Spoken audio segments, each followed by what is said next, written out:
오늘 저는 요한복음 20장 19절에서부터 23절까지 말씀을 통하여서 여러분과 함께 은혜를 나누기 원합니다. 예수님께서는 죽으시고 부활하신 그 첫날, 즉 지금 우리가 주일로 드리는 이 주일은 바로 안식일 지나서 안식 후 첫날, 부활주일, 이것을 갖다 우리가 주의 날이다라고 기념하며 우리가 하나님께 영광을 돌리는 것입니다. 이 안식 후 첫날, 이 주일날 하나님께서 그 아들 예수를 우리 가운데 부활시키시고 일으키셨습니다. 그래서 우리에게 산 소망을 가질 수 있도록 은혜를 더해 주셨죠.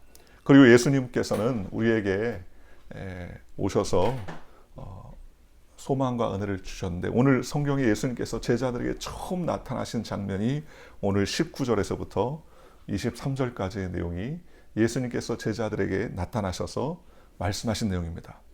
이날 곧 안식 후 첫날 저녁 때에 제자들이 유대인들을 두려워하여 모인 곳의 문들을 닫았더니 예수께서 오사 가운데 서서 이르시되 너희에게 평강이 있을지어다.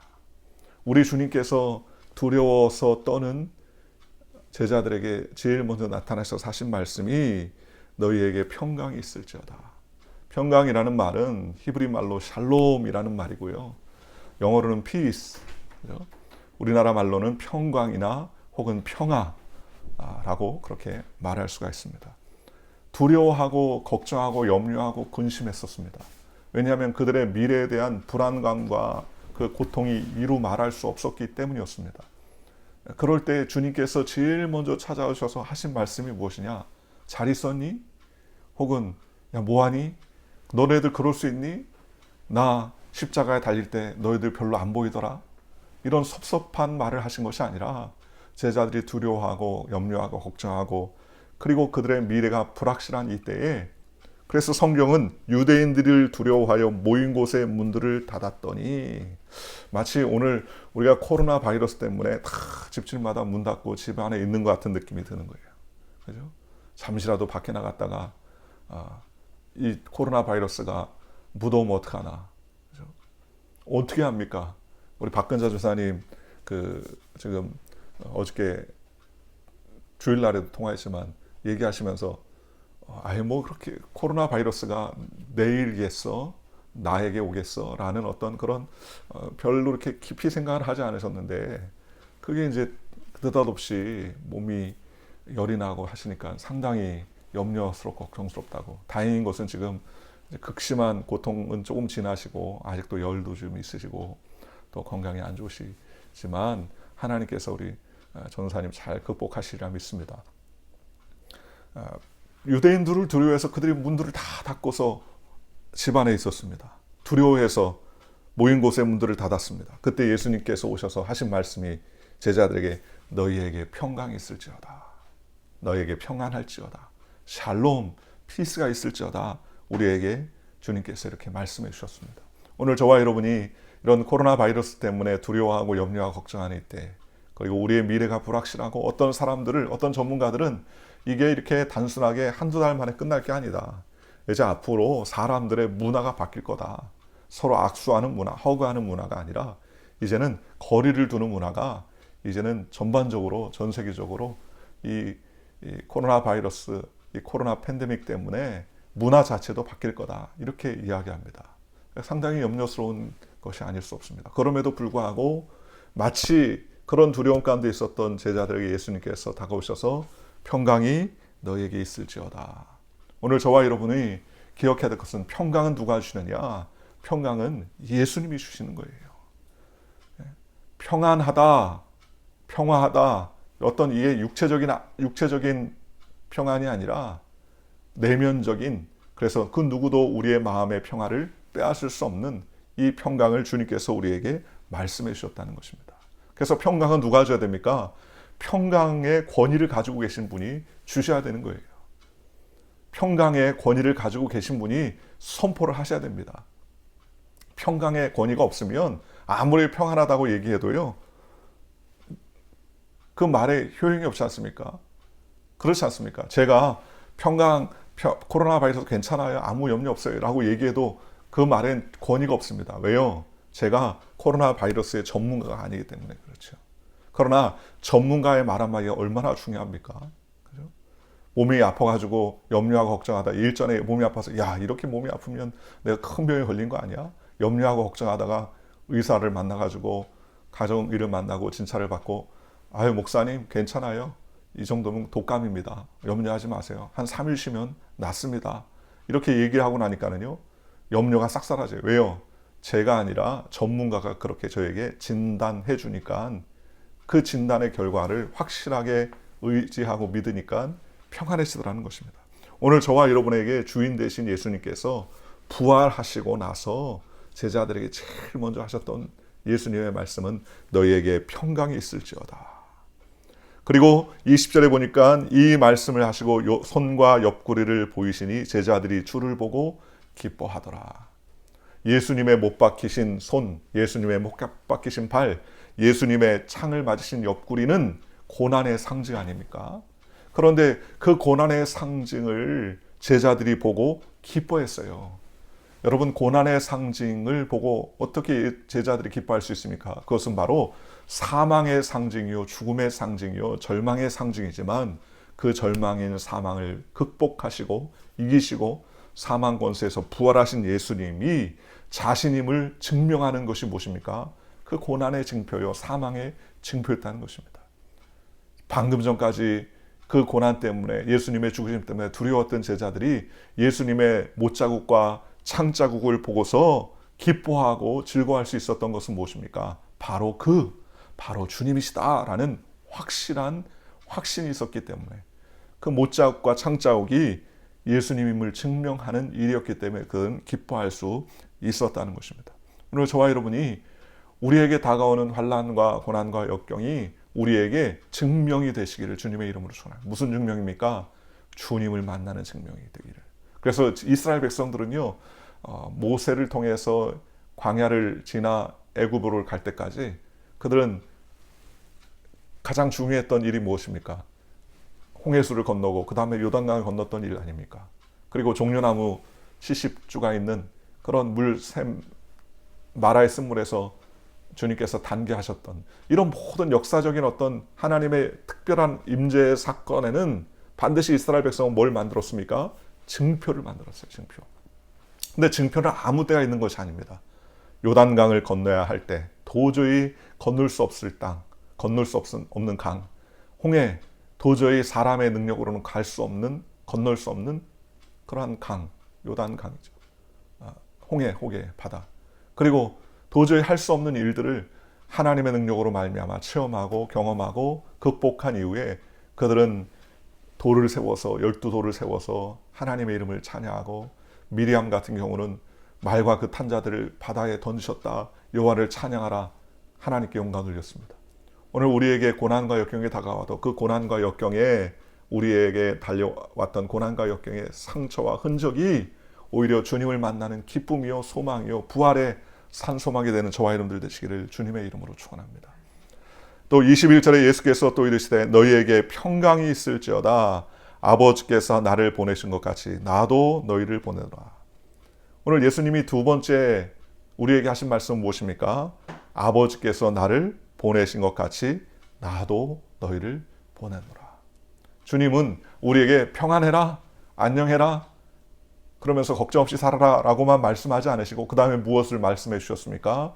우리에게 사명을 말씀해 주셨습니다. 우리가 해야 할 일, 우리가 살아가야 할 일, 우리가 살면서 하나님의 뜻을 이루어가야 할 일, 그 사명을 우리에게 맡기셨습니다. 우리에게 맡겨진 사명은 뭡니까? 마음을 다하고 뜻을 다하고 힘을 다하여 주 하나님을 사랑하고 내 예수를 내 몸같이 사랑하는 그 사랑의 사도로 우리를 불러주셨다는 것입니다. 온 천하에 다니면서 만민에게 복음을 증거하라 라고 우리에게 사명을 맡겨 주셨다는 것입니다. 오늘날 이런 여러 가지 어려움도 있지만 우리에게 하나님은 사명을 맡기셨습니다. 어떤 사명이냐? 이런 환난과 어려움 가운데에 하나님의 말씀을 증거하는, 우리가 잘 아는 것처럼 사도 바울은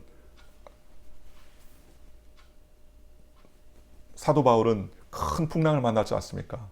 아침에 막 생각도 잘 안 나네요. 예? 유라굴라라는 광풍을 만났습니다. 파선을 하게 됐습니다. 모든 사람, 배 안에 있는 거의 300여 명이 되는 사람들이 소망을 잃고 다 끝났다고 낙심하는 그때에 누구만 소망을 말했습니까?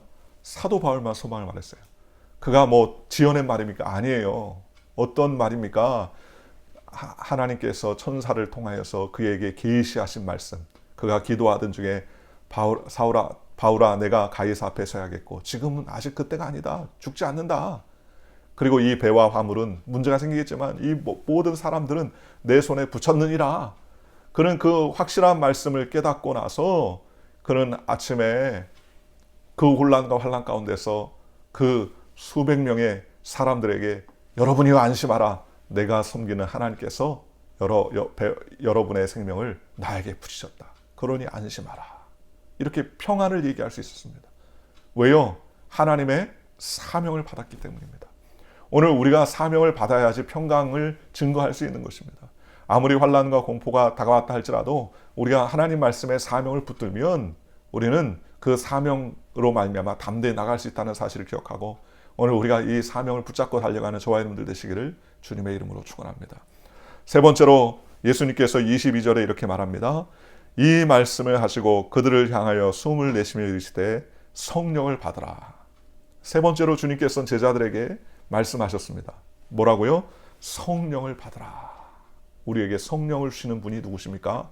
바로 예수님입니다. 예수님은 우리 가운데 보혜사 성령님을 보내주시겠다고 했습니다. 내가 가면 그가 와서 너희에게 죄에 대하여 의에 대하여 심판에 대하여서 알게 해준다라고 성경은 말씀해 주셨습니다. 여러분 죄에 대하여 의에 대하여 심판에서 어떻게 합니까?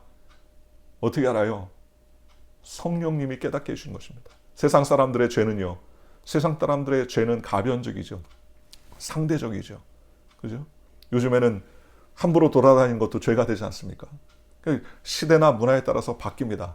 그러나 죄에 대하여 함은 그들이 나를 믿지 아니하며 진정한 죄가 무엇이냐? 예수를 믿지 않는 것.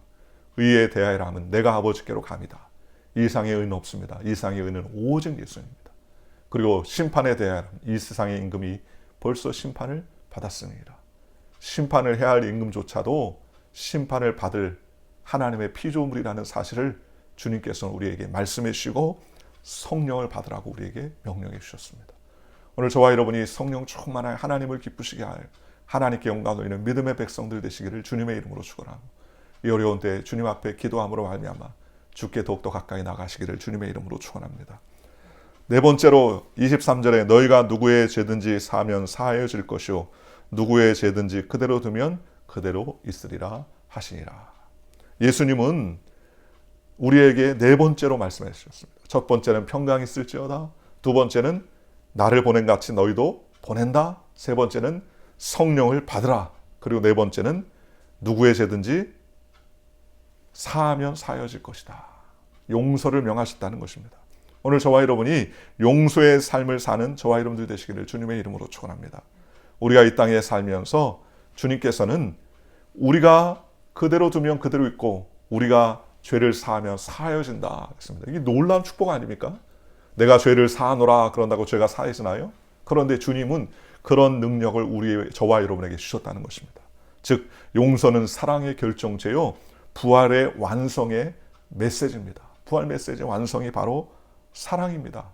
용서입니다. 그래서 예수님은 아침에 조밤을 지어서 베드로에게 먹이실 때에도 내가 나를 사랑하니? 그러면서 그를 용서하시고 그에게 사명을 맡겨주셨지 않습니까? 오늘도 우리는 주님의 무한한 사랑과 은혜로 말미암아 예수님을 찬양하고 영광 돌리고 또 하나님께 예배하며 우리는 사랑하는 사랑의 공동체, 용서의 공동체가 되는 저와 여러분들 되시기를 주님의 이름으로 축원합니다. 오클라호마 인디안 교회에 다음 같은 비문이 있다고 합니다. 용서에 관한 글인데요. 이렇게 써 있습니다. 우리는 6번 바산을 당하고 이사하였다. 그때마다 우리 재산은 모두 약탈당하였다. 우리는 미주리 강을 건너 거기 집을 짓고 살면 안전하리라 생각을 했다. 그러나 몇 해안가 백인들이 쫓아와서 우리의 재산을 다 빼앗았다. 우리는 다시 옮겨 좋은 농장, 편리한 집과 외양간을 짓고 또 자녀를 위해 학교를 짓고 예배당을 짓고 복음을 들었다. 그런데 백인들이 다시 쫓아와서 말과 소를 다 몰아갔다. 그들을 쫓아가는 자는 다 죽임을 당하였다. 우리는 이것을 잊으려 했다. 그러나 백인들이 가져다 준 그리스도의 복음은 잊을 수가 없다. 그것은 우리가 받은 고난보다 더 큰 것을 주었다. 우리는 모든 것을 용서한다. 찰스 저니 케이크라고 1886년 4월이라고 그 비문이 적혔다는 거예요. 비록 백인들이 와서 자신들의 재산을 뺏고 생명을 뺏고 모든 것을 다 빼앗아서서 그것 때문에 가슴을 통곡하고 울고 또 애를 아파했지만 그러나 마지막 한 가지 그 백인들이 전하여준 그리스도의 복음은요 절대로 잊을 수 없다는 거예요. 수많은 고난보다 더 큰 것을 백인들이 자신들에게 줬다는 거예요. 그게 뭡니까? 그게 바로 하나님을 믿는 신앙을 그들에게 주었다는 것입니다. 그래서 그들은 이 모든 것을 다 용서한다라고 고백했습니다.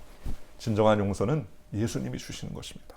오늘 저와 여러분이 복수의 삶을 살고 복수의 삶을 사는 것이 아니라 용서의 삶을 살고 사랑의 삶을 살고 긍휼과 은혜의 삶을 살아가는 저와 여러분 되시기를 주님의 이름으로 축원합니다. 예수님께서 우리 가운데 오셔서 몸짓고 빌리셔서 이해할 수 없는 사랑과 용서를 우리에게 허락해 주셨지 않습니까?